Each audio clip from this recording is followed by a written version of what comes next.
to be here talking with Eric Nason here at the Southern Baptist Convention. Eric, it's so good to see you.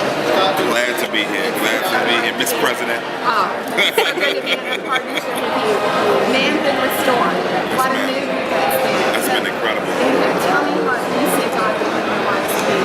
You know, I'm sort of blown away because it's sort of taken me by just an entire whirlwind about how many people, like all over the world, I get pictures every week of men's groups, individuals, prisoners, got letters from prisoners, letters from pastors, letters from artists, letters from disciple makers. I mean, I'm just sort of overwhelmed at the grace of God and how the gospel's been impacting and making men whole. So that was, I mean, our purpose and our desire was to do that. So yeah. Above you ask a thing. Above all you ask a thing. Yeah, yeah. So excited. We see that for our city. So honored to work with you. I'm glad for the partnership. It's been great. Your next book. Yes. God to the Punch. Yes. I want to be God to the Punch. Yeah, you want to. So tell me you would about want to. Yes. Well, Be God to the Punch is really, it's a shock title in a way just to help people to first off look at it, but recognize what it's really about. It's really a symphony of a book about discipleship and the grace of God that happens to it. Happens in the midst of that whole ideal of discipleship. Beating God to the punch is for the unbeliever. It's beating God to the punch because his punch is his wrath. And so believing in Jesus and being transformed by the renewing power of Jesus helps you to beat his punch, because one day all of us will have to stand before Jesus. And it says every knee will bow and every tongue will confess. And you can either confess by choice or you can even confess by force.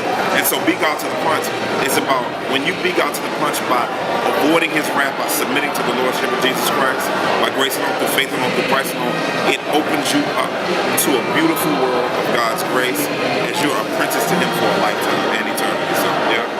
And what about the believer? Well, Well, the issue with the believer is now that you've beaten God to the punch, now it's time to submit to his lordship. And what I do is I take John chapter 1, verses 35 through 51, and sort of do a few chapter exposition about the nature of the grace of God and how Christ drew the disciples in and walked them through what it means to go from spiritual infancy to spiritual maturity, and look forward to being a part of his redemptive work right now here on planet Earth. So I'm excited. That's a great message. I know as a believer, we need to die to ourselves. Yes. Well, tell me about your family. I hear some good news. Well, yeah, in our 40s, and my wife is pregnant again with our third boy, and so awesome. Three sons.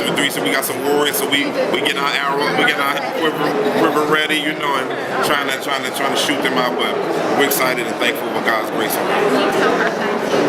She's a part of this partnership. Absolutely. You pray for families. Yeah. Pray over the families. Absolutely. Yeah. So anything specific we can pray for you about at this time? Just continuing to keep her, because she's post-transplant, immunosuppression stuff, and so that the medicines don't negatively affect the pregnancy, because they have to change her different levels to make sure there's no preeclampsia. And so just pray for my wife and pray for our unborn child, that there be full health and mental, physical, and every single area of him, and that she's healthy and strong during the whole pregnancy and able to deliver a healthy baby. Yeah. Yes. Thank you so much. Thank you so much. Blessings to you.